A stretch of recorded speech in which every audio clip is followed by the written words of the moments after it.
Hey everyone, and welcome back for another deep dive. You know, those of you who can't get enough of royal history, the crown-wearing dramas, the palace intrigue. Well, this one is going to be right up your alley because today we are unraveling a story about Alexander the Great. Yes, and it's more than just about conquering Persia. It really is. It's about how royal figures, specifically Alexander and a remarkable Persian queen, shaped the course of empires. I am so excited to talk about this one. So much intrigue. But before we get ahead of ourselves, Yeah. let me introduce you to our expert who is going to be guiding us through all the twists and turns. Hello. So glad to have you back. It's great to be here. Now, Let's dive in. let's dive in. So, when we talk about Alexander the Great, we often think of him as this unstoppable force, but his path to victory was deeply entwined with the Persian royal family. It really was. And that's what we're going to explore today. How Alexander's military triumphs, especially the Battle of Gaugamela, were influenced by these royal dynamics and ultimately led to the fall of a dynasty. It's a fascinating story. It is. Okay, so before we get to Gaugamela, we need to set the stage a little bit. Okay. Alexander had already had some stunning victories. Yeah. What happened at Issus, and why was it so significant for both him and the Persian king Darius III? Well, Issus was a turning point, and not just because Alexander won, Right. but because of what happened to Darius's family. Oh, right. Ancient battles weren't just about soldiers. No. Royal families were often present, too. That's right. And when Darius fled from Issus, Yeah. he left behind his mother, his wife, and his children. And Alexander captured them. He did, and this sets the stage for some truly unexpected events. I mean, I have heard this story before, but it just blows my mind every time. Darius's mother, Sisygambis, she ends up kind of adopting Alexander. Yeah, kind of. That is not typical conqueror versus conquered behavior. It's a fascinating twist. It really is. The sources suggest that Sisygambis, who was known for her intelligence and political savvy, Oh, absolutely. saw an opportunity in this really dire situation. Yeah. So by treating Alexander as her son, Yeah. she was ensuring her own family's safety and potentially influencing his actions as well. But this adoption, it wasn't just a survival tactic, was it? I mean, didn't it play into Alexander's ambitions? Absolutely. I mean, Alexander was a shrewd strategist. Yeah. He wasn't just interested in plunder. He wanted to be seen as a legitimate successor to the Persian throne. Right. So Sisygambis' adoption, whether genuine or strategic on her part, Right. gave him a kind of validation within the Persian power structure. It's just such a fascinating example of how personal relationships between these royal figures Yeah, could have these massive political implications. absolutely. Okay, so we've got Alexander now with this unique connection to the Persian royal family, and he's marching deeper into Persia. Yes. But Darius isn't giving up that easily. No. He's assembling this massive army for a final stand at Gaugamela. He is. Set the scene for us. Okay. What made this battle so pivotal? Well, Darius chose Gaugamela very carefully. Okay. It was a flat plain. Ideal for his massive army and those terrifying scythed chariots. Oh, yeah. You know, imagine these chariots with blades whirling, designed to just tear through enemy lines. So brutal. Yeah, and he was determined to crush Alexander and take back his throne. So facing this massive force, what was Alexander's strategy? Well, Alexander knew that he couldn't rely on brute force alone, Right. so he engaged in some psychological warfare. Interesting. Yeah, he spread rumors of a night attack to keep the Persians on edge and exhausted before the battle even began. He was messing with their minds. Oh, it was a brilliant tactic, playing on their fears, disrupting their preparations. So the battle begins, and Darius unleashes these terrifying chariots. What happens next? Well, the Persian chariots charged towards the Macedonian lines. Yeah. But instead of a head-on clash, Alexander's men opened up their ranks and let the chariots pass through harmlessly. Wait, what? It was a risky move, It sounds like it. but it worked. Okay. The chariots lost their momentum. And then chaos ensued in the Persian ranks. So Darius wasn't expecting that, this opening in the lines. No, I don't think he was. Did Alexander seize that opportunity? He did, and this is where it gets really interesting. While the traditional narrative says that Darius fled immediately, Right. some historians suggest there was this fierce clash between Alexander's companion cavalry Yeah. and Darius's elite guard, the Immortals. Oh, the Immortals. These Immortals were a legendary force, Yes. hand-picked warriors known for their unwavering loyalty and fighting prowess. So the fate of Persia is literally hanging on the outcome of this one clash. Yeah, It really is. What happened? How did Alexander win? It's almost unbelievable, but a single javelin throw changed everything. What? Really? Yeah, Alexander hurled this javelin towards Darius. Yeah? It missed the king, but it killed his charioteer. Oh, wow. And that caused the chariot to overturn. Yeah. And the immortals, seeing someone fall from Darius's chariot, they assumed that he was dead. So without their leader, their morale crumbled, and they started to retreat. It's like a domino effect. It is. This one seemingly insignificant event Yeah. triggers the collapse of an entire army. It's amazing. It really underscores how chance and individual actions Yes. can have this massive impact on the course of history, Yeah. especially in battles where kings and emperors are directly involved. You're absolutely right.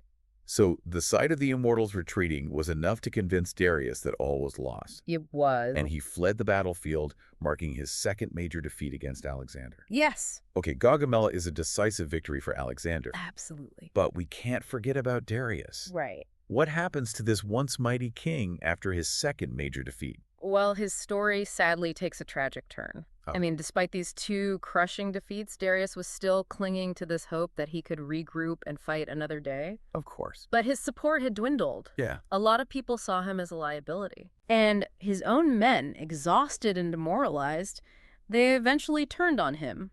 That's just tragic. It is almost Shakespearean. It really is. You know, this once powerful king, betrayed by those he trusted. Yeah. Bessus, who was his second in command, seized the opportunity, Yeah. staged a coup, kidnapped Darius, Oh, wow. and in a desperate bid to save his own skin, eventually killed him. So by the time Alexander reaches Darius, he's already met a tragic end. He has. So how does Alexander react to this news? Well, I imagine he must have been relieved, even a bit triumphant, to be rid of his rival. you might be surprised to hear this, but instead of celebrating, Alexander showed this remarkable degree of respect for his fallen foe. Oh, wow. Yeah, he covered Darius's body with his own cloak, arranged a lavish funeral, Wow. and had him buried in the royal tombs of the Persian kings. That's unexpected. It is. It seems almost out of character for a conqueror to show such reverence for a defeated enemy. Yeah. Why do you think Alexander did this? Well, it was a calculated move, Okay. but it might have also been a genuine gesture of respect, too. I mean, remember Alexander was a student of history and philosophy?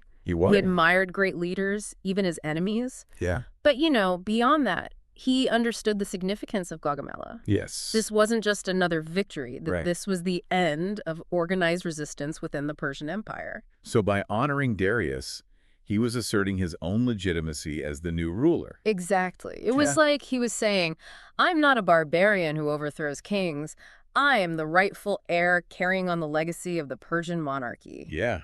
A masterstroke of political theater. It was. So, after Gaugamela, Alexander had a choice. He did. He could return to Macedon a conquering hero, Yep. having vanquished the Persian Empire. Right. Or He could push further east. he could push further east, building on his victories. Yes. And as we know, He chose the latter. he did. And that's where things get really interesting. But before we delve into Alexander's eastward campaign, we got to take a quick break. Don't worry, we'll be right back to unravel the next chapter in this epic saga. We will. Welcome back to our deep dive into Alexander the Great. Okay, so we left off with Alexander at a crossroads after this decisive victory at Gaugamela. Yes. He could return home a hero, But but he decides to keep going. he does. He presses eastward, Yeah. but he needs a justification, He does. a reason that would resonate with the Persian people. Yeah. What possible reason could he give? Well, remember how Darius met his end? Murdered by his own satrap. Yes, Bessus. Yes. And Alexander seizes on this. Oh, interesting. He declares that his mission isn't conquest, it's revenge. Revenge. Yeah, he's going to hunt down Bessus and bring this traitor to justice. So he's framing this continued campaign as a noble quest Used. to avenge Darius, the very king he just defeated. Exactly. That's some savvy PR. It was brilliant. By presenting himself as the avenger of Darius, Alexander was positioning himself as a protector of the Persian monarchy. Not its destroyer. Exactly. So he's playing on the Persian people's loyalty to their king, Yes. even in death. Even in death, yeah. It's fascinating how he was able to turn this act of betrayal into a tool for strengthening his own position. It really is. So with this new pretext, Alexander continues his march eastward. He does. His journey takes him to Persepolis, Yeah. the ceremonial capital of the Persian Empire. This ancient city. I can only imagine the wealth and splendor. Oh, Persepolis was legendary palaces adorned with gold and silver. Wow. Colossal statues and countless treasures accumulated over centuries. It must have been breathtaking. It was a symbol of Persian power and opulence. So what does Alexander do when he arrives at this treasure-laden city? Well, Does he plunder it? Does he melt down the gold statues, ship the riches back to Greece? he does something quite unexpected. He allows his troops to celebrate their victory with this lavish 3-day feast. What? Within the city walls. A giant party. Music, dancing, wine. After years of campaigning. All the spoils of victory were theirs for the taking. That doesn't sound like the disciplined Alexander I've read about. Well, there are different interpretations of this event. Okay. Some historians believe that it was a calculated move to reward his troops and prevent them from going rogue and looting the city on their own. Okay, that makes sense. Others see it as a gesture of goodwill towards the Persians, a way of showing that he wasn't there to destroy their culture. So maybe a bit of a political move? Yeah. A way to appease both his army and the conquered people? Exactly. But there's a catch, right? There is. Something happens after the party ends.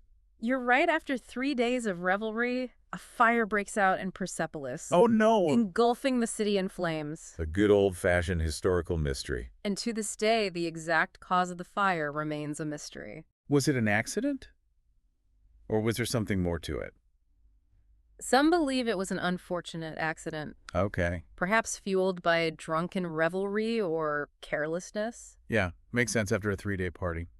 Others suggest it was a deliberate act. A deliberate act. Either by Alexander himself or by someone acting on his orders. If he did order it, why would he destroy such a magnificent city? Especially after going through such lengths to present himself as the protector of Persia. There are a few possible explanations. Okay. Some historians propose that it was this calculated act of revenge. Revenge for what? A punishment for the Persians' earlier sacking of Athens. Right. Others believe it was a symbolic act, a way for Alexander to break decisively with the past and signal the beginning of a new era under his rule. So on the one hand, you have this calculated, almost ruthless Alexander, willing to use fire and destruction to make a statement. Yeah. But on the other hand, you have this image of him trying to integrate himself into Persian culture, even presenting himself as an avenger of their fallen king.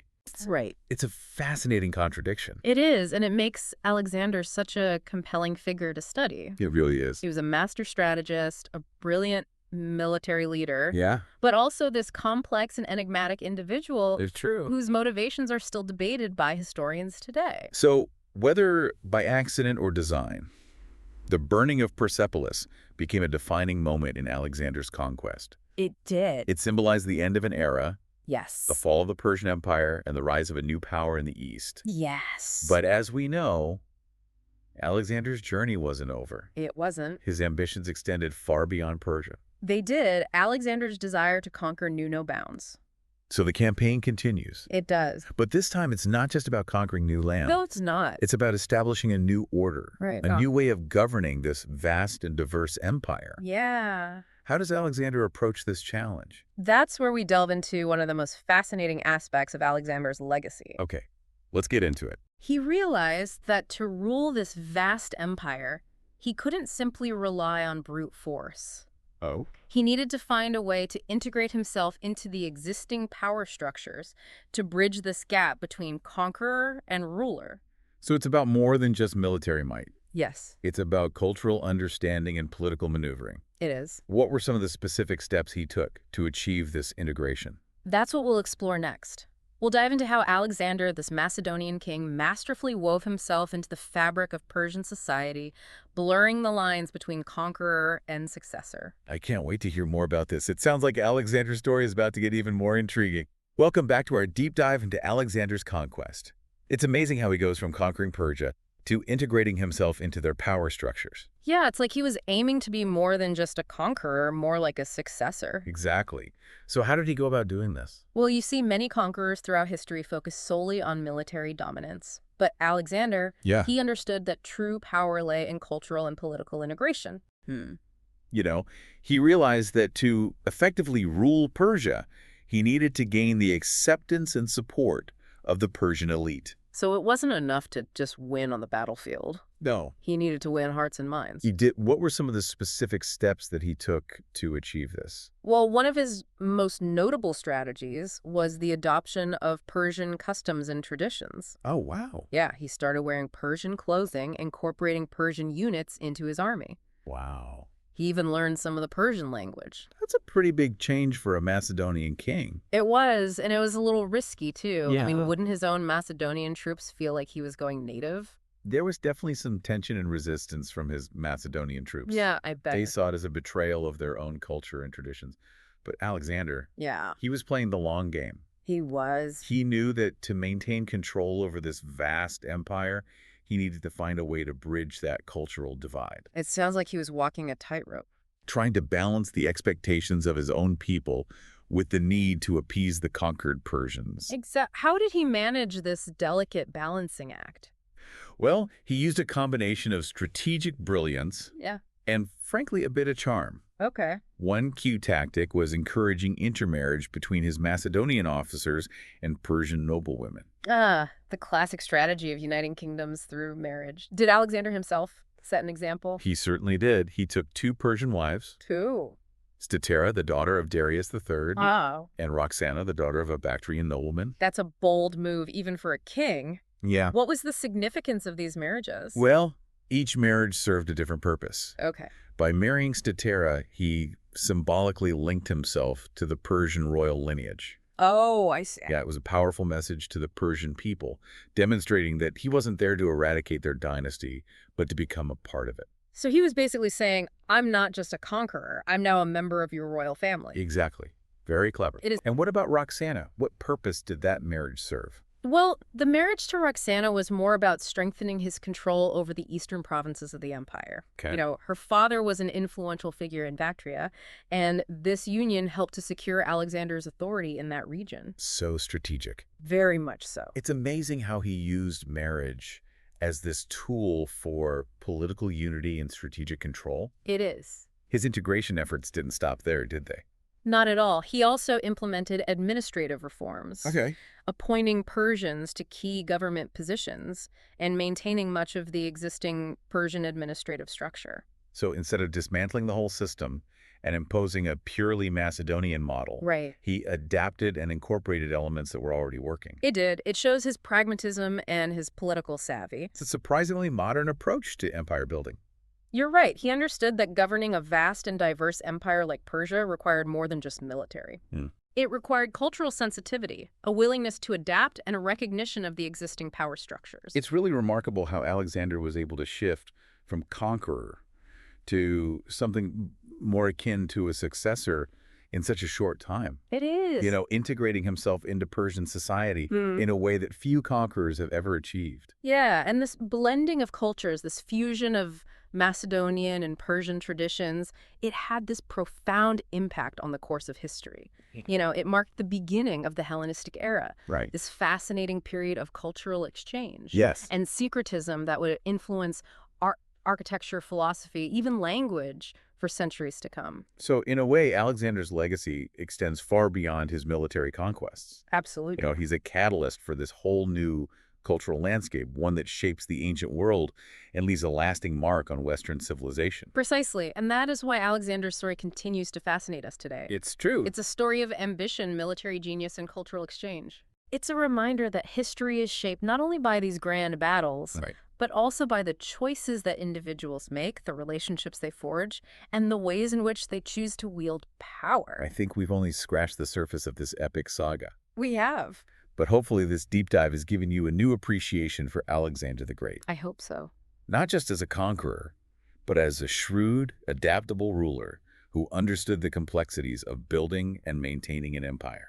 Absolutely. And maybe it's given you some food for thought as well. Yeah. You know, the next time you encounter a story of conquest or political upheaval, think about the individuals involved, their Right. motivations, and the choices they made that shaped the course of events. Yeah, history is full of these fascinating stories just waiting to be uncovered. It is. And often it's the human element that makes them truly captivating. Absolutely. Well said. And on that note, thanks for joining us on this deep dive. Yes, thank you. We'll see you next time for another exploration of history's most intriguing moments.